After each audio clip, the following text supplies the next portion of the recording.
শেষ মুহূর্তে দুর্গাকে বাঁচাতে বন্দুক হাতে হাজির হলো জগদ্ধাত্রী। সবটা জানতে চোখ রাখুন আমাদের চ্যানেলে। জগদ্ধাত্রী ধারাবাহিকে দুর্গা তার মা জগদ্ধাত্রীর কেসটা সলভ করার জন্য বারবার বিপদের সম্মুখীন হচ্ছে, কিন্তু তবুও দুর্গা থেমে নেই। দুর্গা জগদ্ধাত্রী বেশে জীবন দিয়ে লড়াই চালিয়ে যাচ্ছে। আর দুর্গার এই সমস্ত কর্মকাণ্ড দিব্যা সেন, মেহেন্দি ও বৈদেহী মুখার্জি কিছুটা বুঝতে পারছে, কেননা তারা কোনোভাবেই বিশ্বাস করতে পারছে না যে জগদ্ধাত্রী এত তাড়াতাড়ি সুস্থ হয়ে তাদের বিরুদ্ধে দাঁড়িয়ে যাবে।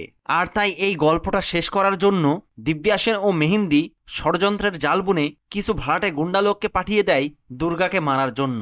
আর সেই গুন্ডা লোকগুলো দুর্গাকে একা পেয়ে যখনই ঘিরে ধরে এবং দুর্গার গলায় ছুরি ঠেকিয়ে দুর্গাকে শেষ করে দিতে চায়, ঠিক তখনই দেখা যায় গুলির শব্দে চারপাশ কেঁপে ওঠে। আর সামনে থেকে ধোঁয়া সরতেই দেখা যায় জগদ্ধাত্রী বন্দুক হাতে দাঁড়িয়ে, তার চোখে তেজ, হাতে বন্দুক, লক্ষ্য একটাই, দুর্গাকে বাঁচানো।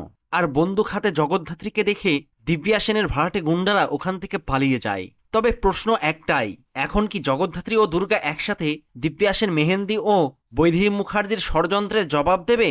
মা মেয়ে একসাথে মিলেই কি উৎসব ও দিব্যা সেনকে কঠিন শাস্তি দেবে? সেই সবটা জানতে চোখ রাখুন আমাদের পরবর্তী আপডেটে। ভিডিওটি ভালো লাগলে লাইক ও শেয়ার করুন আর চ্যানেলটিকে সাবস্ক্রাইব করে সাথে থাকুন। ধন্যবাদ।